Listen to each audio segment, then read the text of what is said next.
உங்களை தேடி ஒரு ரட்சிப்பு வருகிறது. கடனிலிருந்து விடுதலை வருகிறது, வியாதியிலிருந்து விடுதலை வருகிறது, பிசாசு போராட்டத்திலிருந்து கர்த்தர் விடுதலை தருகிறார். சீயோனே, உன்னை தேடி ரட்சிப்பு வருகிறது. Never miss your savior. உங்களுக்கு ரட்சகர் தேவை. More than he needs you, you need him. ஆனா எல்லாரும் சந்தோஷமா டான்ஸ் ஆடணும்.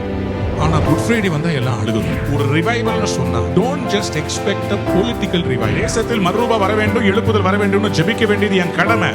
ஆனா யாரை கொண்டும் அவருடைய சித்தத்தை செய்வார் என்பது அவருடைய பெரிய திட்டம். மத்தேயு சுவிசேஷம் 21ஆம் அதிகாரம் 1 முதல் 11 வசனங்களை வாசிக்க போகிறோம். Matthew chapter 21 verse 1 to 11.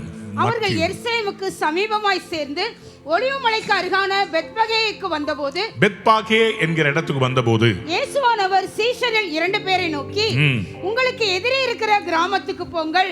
போன உடனே அங்கே ஒரு கழுதையையும் அதனுடைய ஒரு குட்டியையும் கட்டியிருக்க காண்பீர்கள்.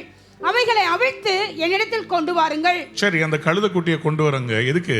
ஒருவன் உங்களுக்கு ஏதாகிலும் சொன்னால், யாராவது சொன்னா, இவைகள் ஆண்டவருக்கு வேண்டும் என்று சொல்லுங்கள். ஆண்டவருக்கு வேண்டும் என்று சொல்லுங்கள். உடனே அவைகளை அனுப்பி விடுவான் என்று சொல்லி அவர்களை அனுப்பினார். சரி, இதோ உன் ராஜா சாந்த குணம் உள்ளவராய் கழுதையின் மேலும் கழுதை குட்டியாகிய மரியின் மேலும் ஏறிக்கொண்டு உன்னிடத்தில் வருகிறார் என்று சீயோன் குமாரத்திக்கு சொல்லுங்கள் என்று தீர்க்கதரிசியினால் உரைக்கப்பட்டது நிறைவேறும்படி இதெல்லாம் நடந்தது. சீஷர்கள் போய் இயேசு தங்களுக்கு கட்டளையிட்டபடியே செய்து கழுதையையும் குட்டியையும் கொண்டு வந்து அவைகள் மேல் தங்கள் வஸ்திரங்களை போட்டு அவரை ஏற்றினார்கள்.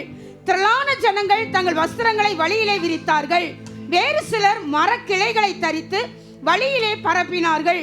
முன்னடப்பாரும் பின்னடப்பாரும் திரளான ஜனங்கள், தாவீதின் குமாரனுக்கு ஓசன்னா, கர்த்தரின் நாமத்தினாலே வருகிறவர் ஸ்தோத்தரிக்கப்பட்டவர், உன்னதத்திலே ஓசன்னா என்று சொல்லி ஆர்ப்பரித்தார்கள். அவர் எருசலேமுக்குள் பிரவேசிக்க நகரத்தார் யாவரும் ஆச்சரியப்பட்டு இவர் யார் என்று விசாரித்தார்கள். அதுக்கு அவங்க என்ன சொன்னாங்க? அதற்கு ஜனங்கள், இவர் கலிலேயாவுள்ள நாசரேத்திலிருந்து வந்த தீர்க்கதரிசியாகிய இயேசு என்றார்கள். கைகளை உயர்த்தி ஒரு அல்லேலூயா சொல்றீங்களா? ஹல்லேலூயா. இவர் யார்? யார் இந்த இயேசு? யார் வர்றா? அப்படின்னா என்ன அர்த்தம்னு சொன்னா, இவர்களுக்கு யார் வர்றாங்கன்றதே தெரியாம இருந்திருக்கிறாங்க. பாருங்க, வரவர் யாருன்னு தெரியல. ஒரு பக்கம் ஓசனான்ற முழக்கம், இன்னொரு பக்கம் சந்தேகம். இவர் யார்? இவர் யார்? அன்பார்ந்த பிள்ளைகளே, முதலாவது இந்த ஓசன்னா அப்படின்னா அதுக்கு என்ன அர்த்தம்? ஓசன்னா அப்படின்னா நீர் வந்து எங்களை ரட்சியம். You will come and save us. ஓசன்னா என்ன அர்த்தம்னா, come and save us. எங்களை வந்து ரட்சியம்னு சொல்லி இவங்க கத்துறாங்க. ஏன்னா இஸ்ரவேல் தேசம் ரோம பேரரசு இடத்துல சிக்கி கொண்டிருக்கிறது. ஜனங்கள் எல்லாரும் வேதத்தில் சொல்லப்பட்ட ஒரு பெரிய ராஜா, மேசியா என்கிற ராஜா வருவாரு, நம்ம விடுவிப்பாருன்னு சொல்லி எதிர்பார்த்துட்டு இருக்கிறாங்க. ஆண்டவராகிய இயேசு கிறிஸ்து பஸ்கா பண்டிகைக்கு முன்பாக கரெக்டா ஒரு வாரத்துக்கு முன்னாடி அவர் எருசலேமுக்கு வருகிறார். அவர் பிறந்தது பெத்லஹேம், வளர்ந்தது நாசரேத், ஊழியம் செய்தது கலிலேயா. ஆனால் அவர் மரிக்கும்படி தன் ஜீவனை கொடுக்க வந்தது எருசலேம். யாராவது ஒரு அல்லேலூயா சொல்றீங்க? நல்லா புரிந்து கொள்ளுங்க, எல்லாமே தேவனுடைய சித்தப்படி நடக்கிறது. இவரை கொலை செய்ய வேண்டும் என்று எருசலேம்ல ஏற்கனவே தேவாலயத்தில் இருக்கிற பரிசேயரும் சதுசேயரும் காத்துட்டு இருக்கிறாங்க. ஏன்னா இவர் புகழ் வேகமாய் பரவிக்கொண்டு வருகிறது. ஜனங்கள் இவரை பின்பற்றுகிறவர்களாய் மாறி வருகிறார்கள். ஏனென்றால் இவர் அற்புத அடையாளம் செய்கிறார், அவர்களால் செய்ய முடியவில்லை. எப்போதுமே இந்த உலகம் தன்னால செய்ய முடியல, யாரோ செய்யறாங்கன்னா அதை தடுக்க நினைக்கும். ஆனா கர்த்தர் உங்களுக்காக வழக்காடுவார். இயேசு கிறிஸ்துவின் மேல பொறாமை. The established establishment was angry because somebody is bringing a revival. எழுப்புதலை யார் கொண்டு வந்தாலும், அது ஆராதனையா இருக்கட்டும், ஜெபத்துல இருக்கட்டும், பிசாசுக்கு பிடிக்காது. அவன் விரோதமாக பேசுவதற்கு ஆட்களை எழுப்புவான். ஆனா அதை பத்தி கவலையே படக்கூடாது.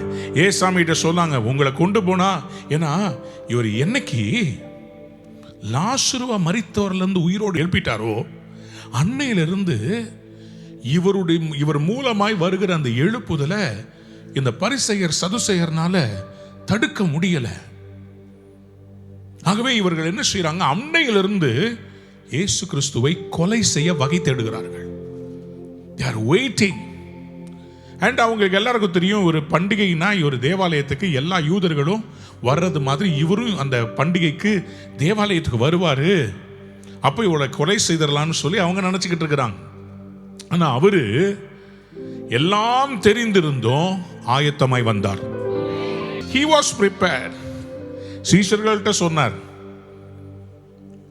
3 நாளைக்குள்ள நான் மறுபடியும் கட்டுவேன், இந்த ஆலயத்தை இடித்து போடுங்க, 3 நாளைக்குள்ள. அவருடைய மரணத்தை குறித்து உயிர் தெழுதலை குறித்து தெளிவா சொல்லிக்கிட்டே இருந்தார் அவங்க கிட்ட. அன்பார்ந்தவருடைய பிள்ளைகளே, எல்லாமே வேதத்தில் இருக்குது.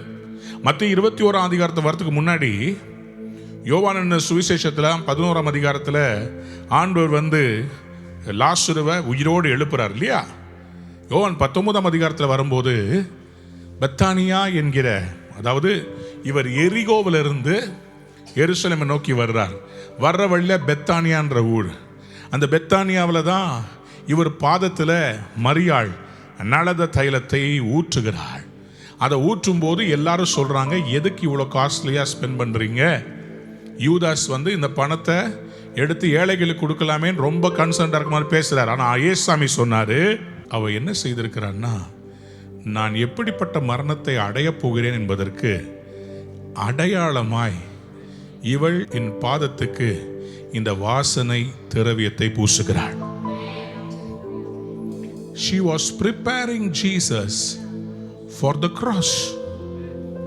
Perfume was not for ecstasy, it is for the Lord to be given as a sacrifice. மற்றவங்களுக்கு புரியல, ஏசாமிக்கு புரிஞ்சிச்சு.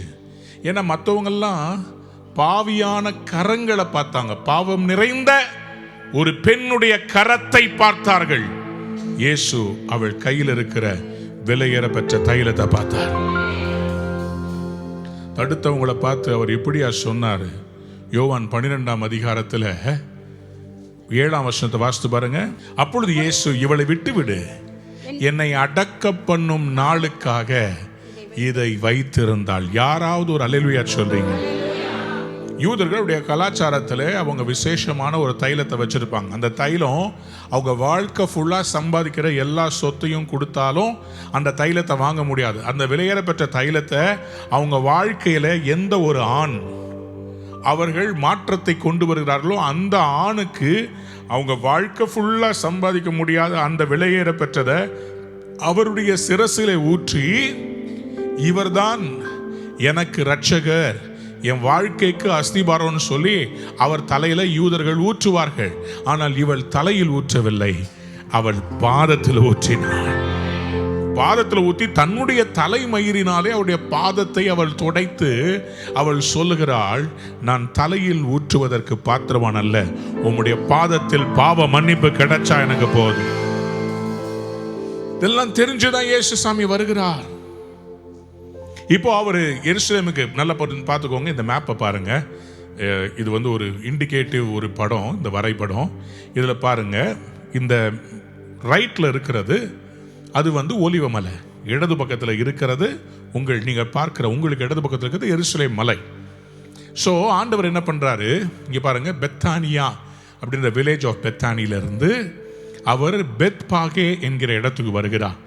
பெத்பாகேன்ற அந்த இடம் வந்து ஒலிவமலையில் இருக்கிறது.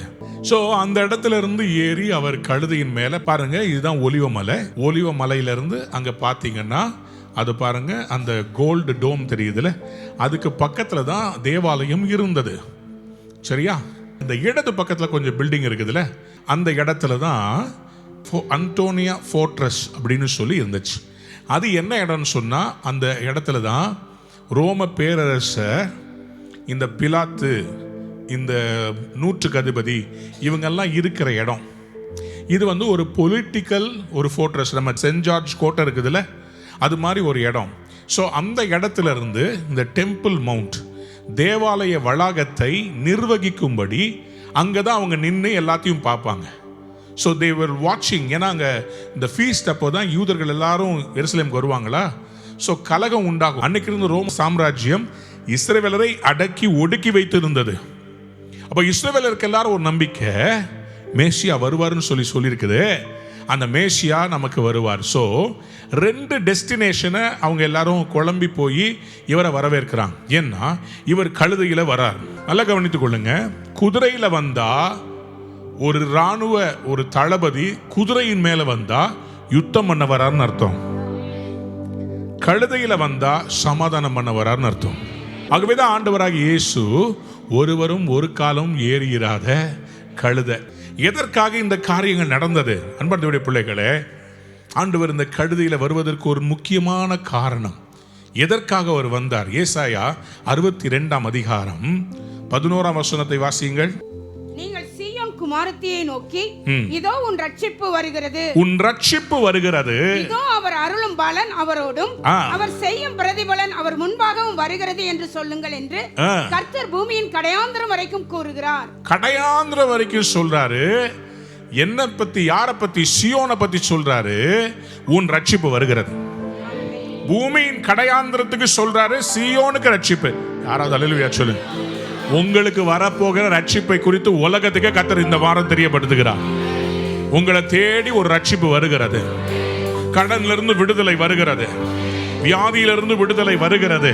பிசாசு போராட்டத்திலிருந்து கர்த்தர் விடுதலையை தருகிறார். சீயோனே, உன்னை தேடி ரட்சிப்பு வருகிறது.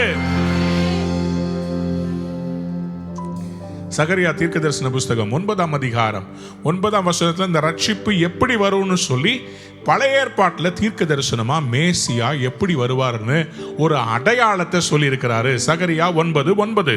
சீயோன் குமாரத்தியே, சீயோன் குமாரத்தியே, மிகவும் களிகூரு, மிகவும் களிகூரு. எருசலேம் குமாரத்தியே, எருசலேம் குமாரத்தியே, கெம்பீரி, கெம்பீரி. இதோ உன் ராஜா உன்னிடத்தில் வருகிறார், உன் ராஜா உன்னிடத்தில் வருகிறார். அவர் நீதியுள்ளவரும், அவர் நீதியுள்ளவரும், ரட்சிக்கிறவரும், ரட்சிக்கிறவரும், தாழ்மையுள்ளவரும், தாழ்மையுள்ளவரும். கழுதையின் மேலும், எப்படி எப்படி எப்படி?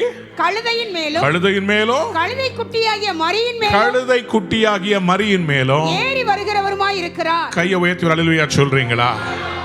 அவர் எப்படி வருவார்னு போட்டிருக்குது? கழுதையின் மேல உன்னுடைய ராஜா வராரு. They were able to understand. கழுதையின் மேல இவர் வர்றாருன்னு பார்த்த உடனே இஸ்ரவேல் ஜனங்கள் எல்லாரும், அந்த எருசலேம் நகரத்தார், அதுக்குதான் உங்களுக்கு ஒன்று சொல்றேன். ஆண்டவர் உங்களை சந்திக்க வராருன்றத, என் செய்தியின் தலைப்பு என்ன தெரியுமா? Don't miss the Xavier. உங்கள் மீட்பரை அறியாமல் விட்டு விடாதீர்கள்.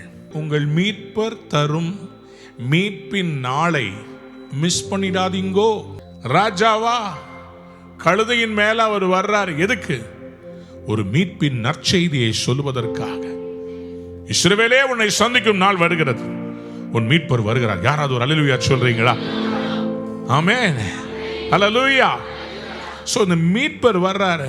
அப்ப அவர் வர்றாருன்னா என்ன ஆகும்? பள்ளங்கள் எல்லாம் நிரம்பிட வேண்டும், மலைகள் குன்றுகள் தகர்ந்திட வேண்டும், கோணலானவை நேராகணும், கரடானவை சமமாகணும். ஏன்? ராஜா வரார்.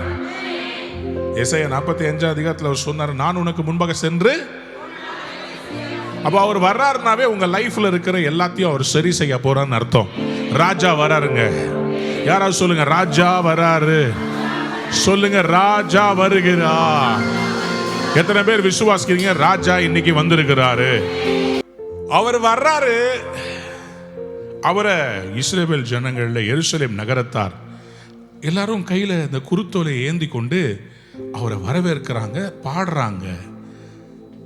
நான் உங்களுக்கு ஒன்று சொல்றேன், don't miss the worship. Don't miss the worship. Don't miss the Xavier.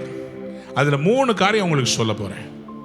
உங்கள் ராஜாவை நீங்க மிஸ் பண்ணாம இருக்கிறதுக்கு 3 காரியத்தை நீங்க மிஸ் பண்ணக்கூடாது. Number 1, don't miss the price.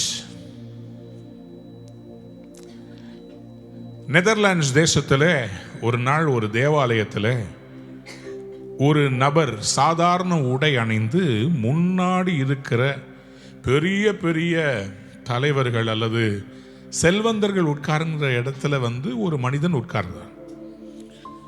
பின்னாடியிலிருந்து வந்த ஒரு அம்மா, லேட்டாக வந்த அம்மா நேராக அந்த இருக்கைக்கு வந்தார்கள்.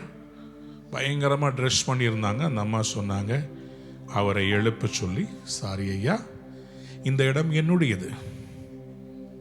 என்னவா? இந்த ரொம்ப நாளாக சர்ச்சுக்கு வரவங்க இருக்கிறாங்க பார்த்தீங்களா, உட்காந்து அதே சீட்டில் தான் உட்காருவாங்க. அப்போ அந்த அம்மா வந்து எழுப்பி விட்டு, ஐயா இது என் இடம், கொஞ்சம் பின்னாடி போய் உட்காருறீங்களா அப்படின்னு ரொம்ப பொலைட்டாக சொல்லிட்டாங்க. அவர் சரின்னு சொல்லிட்டு அமைதியாக எழும்பி பின்னாடி இருக்கிற அந்த ஏழைகள் உட்காருகிற கடைசியில் இருக்கிற மிச்ச சேரில் உட்கார்ற அந்த இடத்துல போய் உட்காந்துட்டார். ஆராதனை முடிந்தது. எல்லாரும் அந்த பின்னாடி உட்கார்ந்த மனுஷங்கிட்ட எல்லாரும் போகிறாங்க. போய் அவருக்கு போய் வந்தனம் தெரிவிக்கிறாங்க. எல்லாருக்கும் ஒரே ஆச்சரியம். அப்போ ஒரு அம்மா ஸ்ட்ரெயிட்டாக அந்த ஃபர்ஸ்ட் ரோவில் இருந்த அந்த அம்மா கிட்ட வந்தாங்க.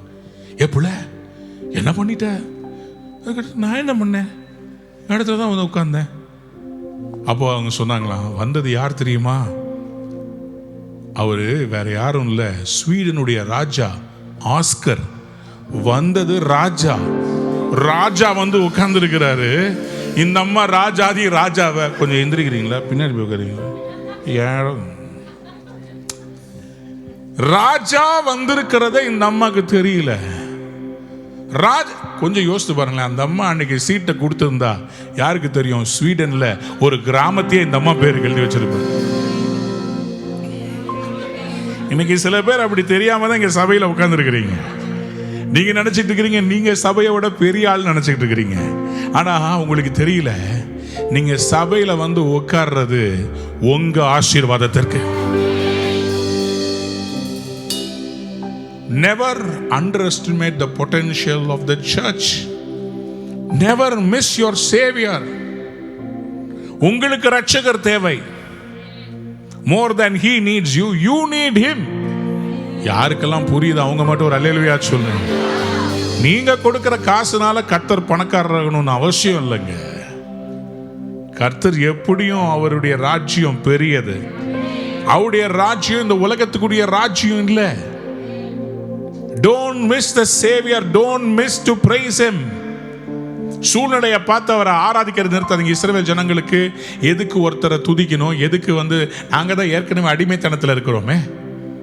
சில பேருக்கு அதுக்கு தான் வர்ஷிப்னா பிடிக்க மாட்டேங்குது. என்னன்னா எல்லாரும் சேர்ந்து அழுவோம். ஏன் நம்ம தேசத்தில் இப்படிப்பட்ட காரியங்கள் நடந்து கொண்டிருக்கிறது சார். நம்ம அழுதுகிட்டே இருக்கிறதுக்காக கர்த்தர் நம்மளை படைச்சார். இந்த ஜனத்தை எனக்கு என்று ஏற்படுத்தினேன். இவர்கள் யாராவது ஒரு அல்லேலூயா சொல்றீங்க? லூக்கா எழுதின சுவிசேஷம் 19ஆம் அதிகாரம் 39ஆம் வசனம். இதுவும் narration of the journey of Jesus Christ towards Jerusalem. அப்போ அந்த பவனியில இவர் இவர் இவர் வந்துகிட்டு இருக்கும்போது நிறைய பேர் பயங்கரமா ஆண்டவரை துதிக்கிறாங்க.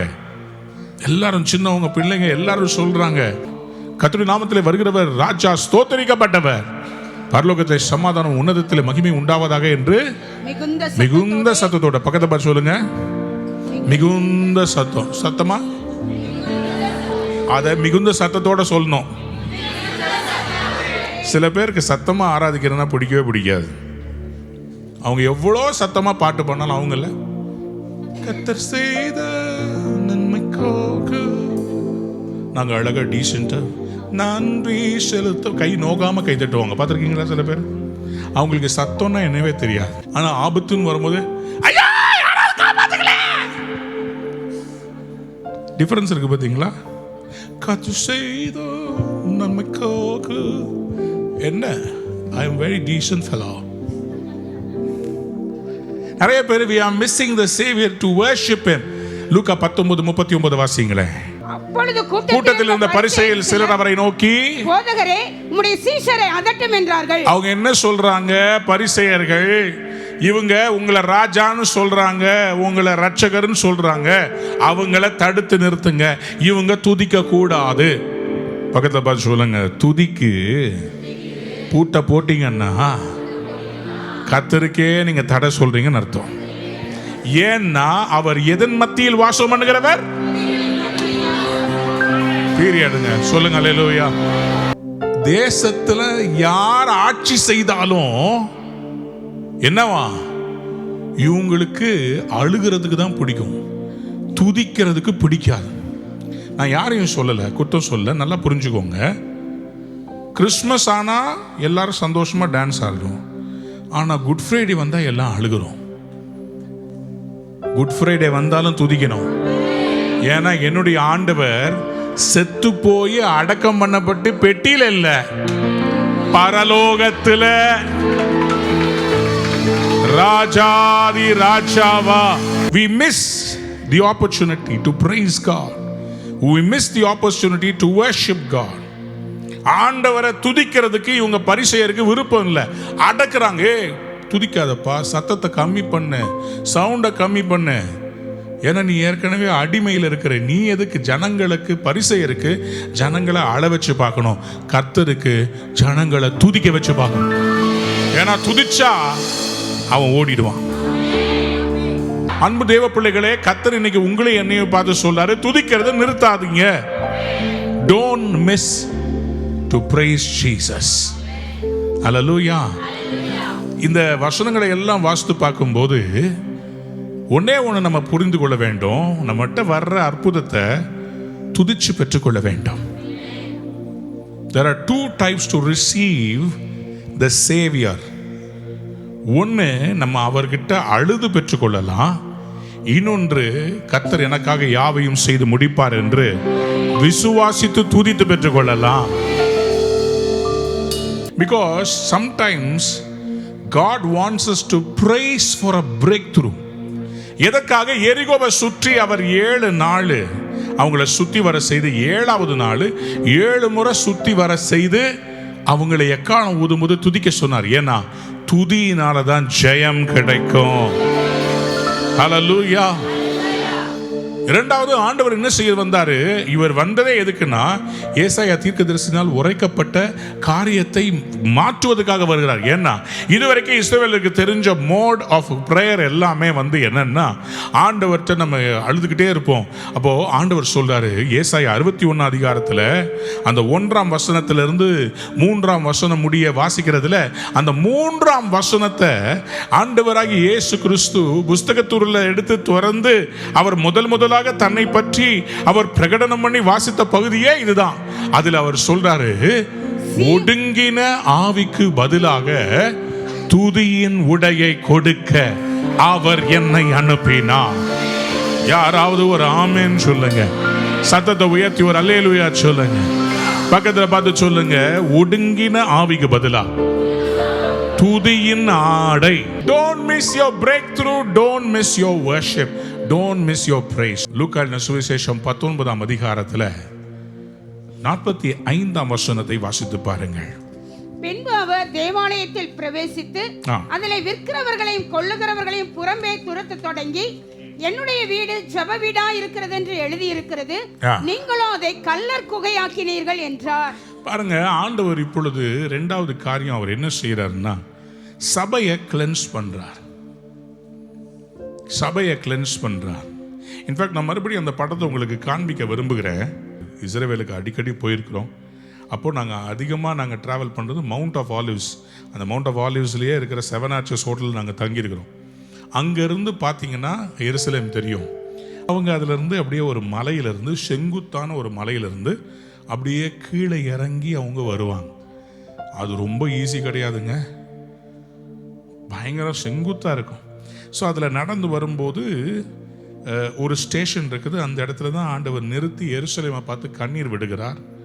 அதுக்கு பிறகு தொடர்ந்து கெத்செமனேவை தாண்டி கீழே கெத்ரோன் பள்ளத்தாக்கை தாண்டி அந்த பக்கமாக ஏறி 2 இடம் டெஸ்டினி இருக்குது. நல்லா புரிந்து கொள்ளுங்க, 2 இடம். ஒன்று அந்தோனியா ஃபோர்ட்ரஸ். அந்த படத்தில் பாருங்க, அந்தோனியா ஃபோர்ட்ரஸ் இருக்கு பார்த்தீங்களா?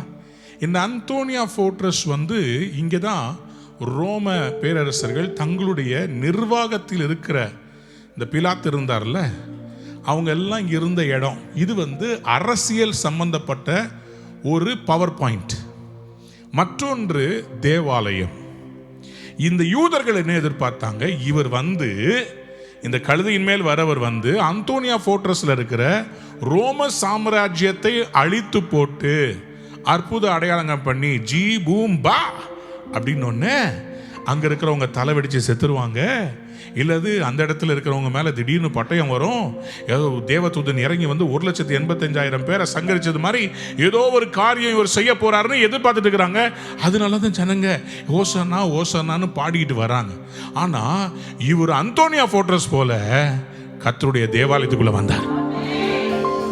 நல்லா புரிஞ்சுக்கோங்க, ஒரு ரிவைவல்னு சொன்னா don't just expect a political revival.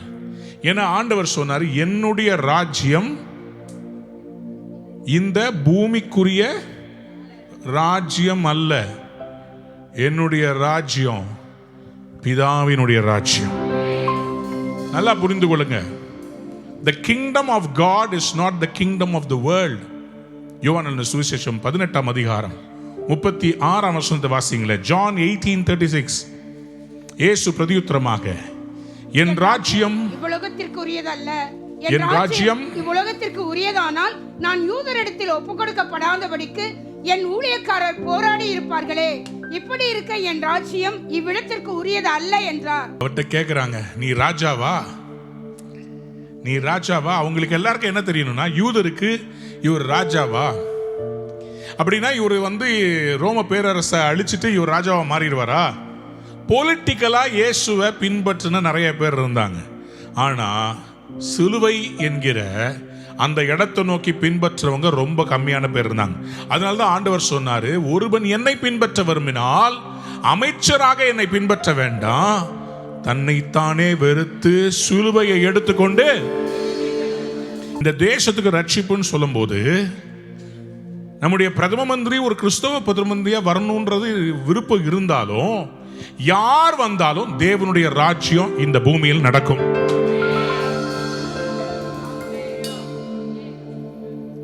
எத்தனை பேர் இதை ஏத்துக்கிறீங்க? அவங்க மட்டும் ஒரு அல்லேலூயா சொல்லு. தேசத்தில் மறுரூபா வர வேண்டும், எழுப்புதல் வர வேண்டும், ஜெபிக்க வேண்டியது என் கடமை. ஆனா யாரை கொண்டும் அவருடைய சித்தத்தை செய்வார் என்பது அவருடைய பெரிய திட்டம். அவர் செய்வார். தானியேல் இருக்கும்போது அவருக்கு அனுகூலமான ராஜாக்கள் இருந்தாங்களா? யோசேப்பு இருந்தபோது, அரசவையில் இருந்தபோது அனுகூலமான ஆட்கள் இருந்தாங்களா? இயேசு கிறிஸ்து இந்த பூமியிலே அற்புத அடையாளங்கள் செய்த போது அனுகூலமான ஆட்சி இஸ்ரவேல்ல இருந்துச்சா?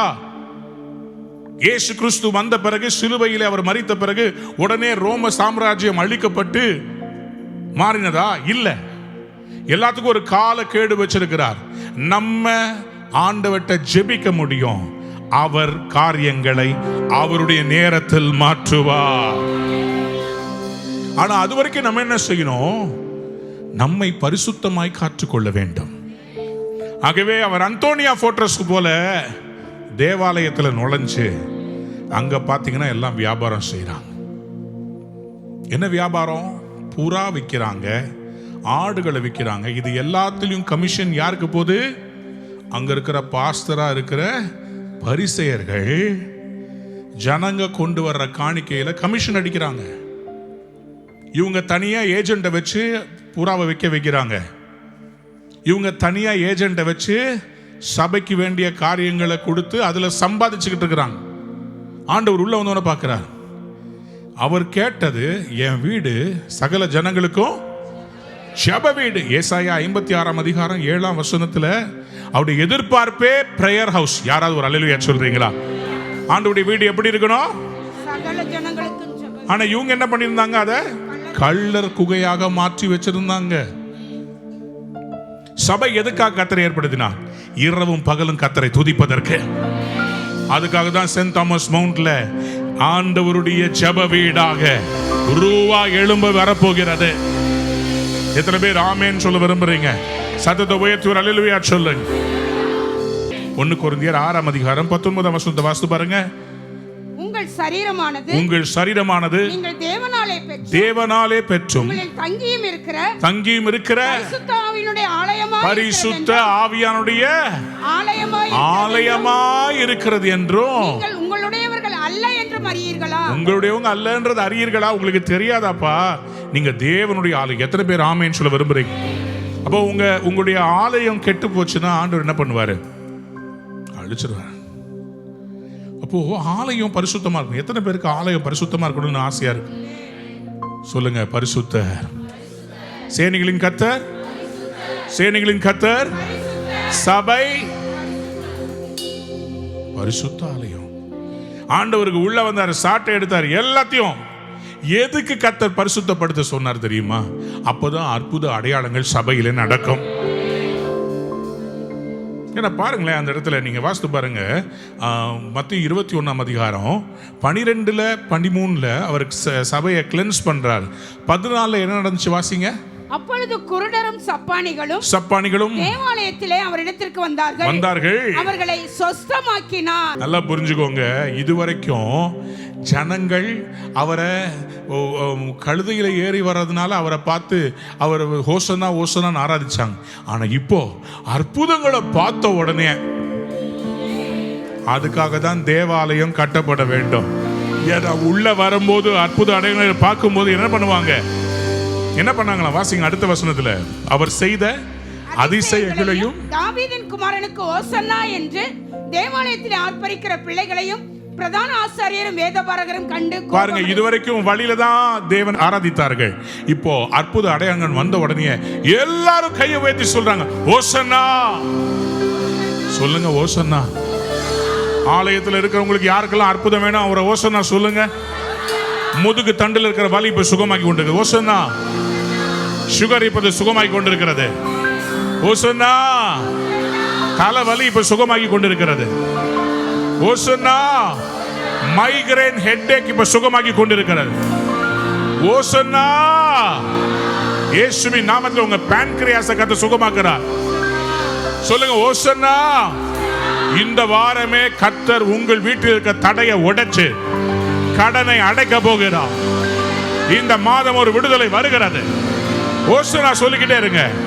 ஓசன்னா, ஓசன்னா, ஓசன்னா. பரிசுத்தத்துக்கு ஓசன்னா சொல்லுங்க. உங்களை பரிசுத்தப்படுத்த விரும்புகிறார். Don't miss to praise, don't miss to sanctify. Number 3, don't miss the timing of God. தேவன் உங்களை சந்திக்கும்படி உங்களுக்கு வைத்திருக்கிற அந்த டர்னிங் பாயிண்ட மிஸ் பண்ணிடாதீங்க. எலியாவை சாரிபாத் வீட்டுக்கு அனுப்பினார். ஒரு டர்னிங் பாயிண்ட். ஷூனமைட் உமனுடைய வீட்டுக்கு எலிசாவை அனுப்பினார். சந்திக்கும் காலம். 3 புருஷர்கள் ஆபிரகாமை சந்திக்க வர்றாங்க. ஆபிரகாம் சொல்றாங்க, உற்பவ கால திட்டத்தில் உன் மனைவி ஒரு குமாரனை பெறுவாள். ஒரு சந்திக்கிற காலம். 75 வயசுல ஆதியாகமம் 17 அதிகாரத்தில் கர்த்தர் சொல்லிட்டு போனார். இப்ப செய்ய வந்திருக்கிறார். சந்திக்கும் காலம்.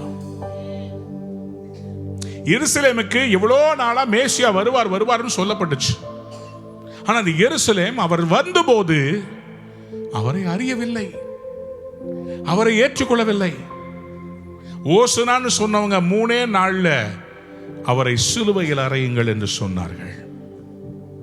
ஏன்னா அவங்க எதிர்பார்த்தது அவர் ஒரு கிளர்ச்சியை செய்வார். எதற்கு பரபாசை விடுதலை செய்ய சொன்னாங்க? பரபாஸ் ஒரு கிளர்ச்சியாளன், கொலைகாரன். அவனை நம்பினாங்க. சமாதானம் ஓதும் இயேசுவை நம்பவில்லை, சமாதானக்காரனை நம்பவில்லை. அவர் கையில கத்தி எடுப்பார் என்று எதிர்பார்த்தார்கள்.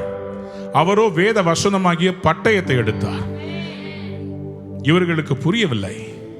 அவர் வந்து தேவாலயத்தில் இருக்கிற பரிசேயர் சதுசேயர் செய்கிற பாவங்களையும் அவர்கள் நடத்துகிற அவர்களுடைய அந்த சபையினுடைய முறைமைகளையும் அவர் அங்கீகரித்து அவங்களோட கூட சேர்ந்து கொள்ளைக்காரராக இருப்பார் என்று எதிர்பார்த்தார்கள்.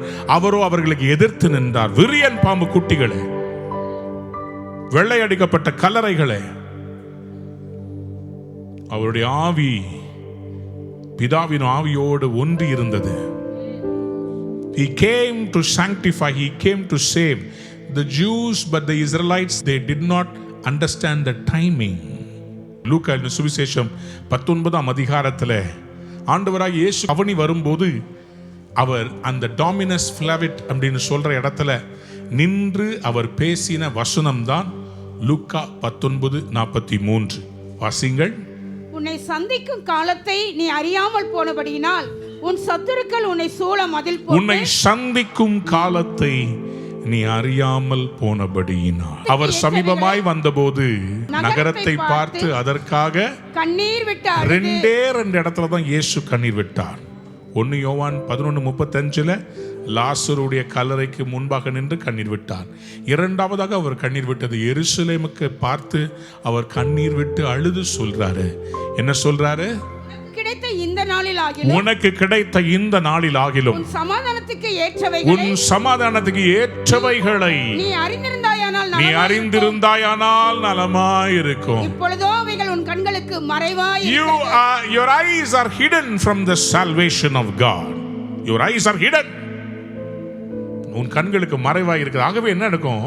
உன்னை சந்திக்கும் காலத்தை நீ அறியாமற் போனபடினால் உன் சத்துருக்கள் உன்னை சூழ மதில் போட்டு உன்னை வளைத்து கொண்டு எப்பக்கத்திலும் உன்னை நெருக்கி, சரியாக இயேசு கிறிஸ்து சிலுவையில் அறையப்பட்டு 70வது ஆண்டிலே ரோம பேரரசன் தீத்து ராயனால Titus Roman emperor came to Jerusalem, destroyed the temple and killed pregnant women by opening their wombs and taking the babies and smashing their heads on the walls of Jerusalem.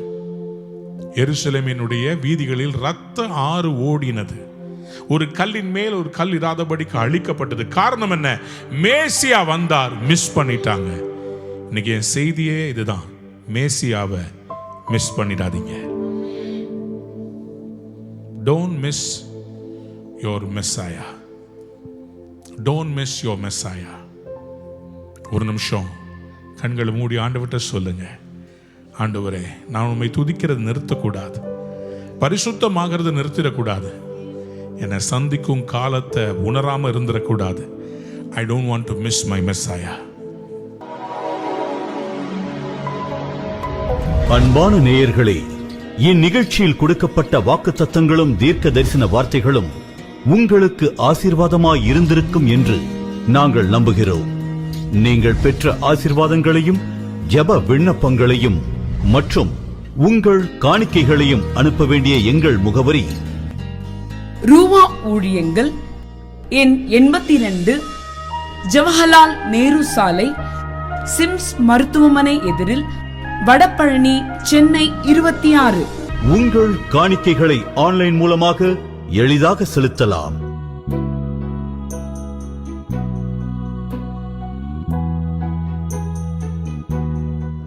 எங்கள் இணையதள முகவரி www.ruhaministries.org.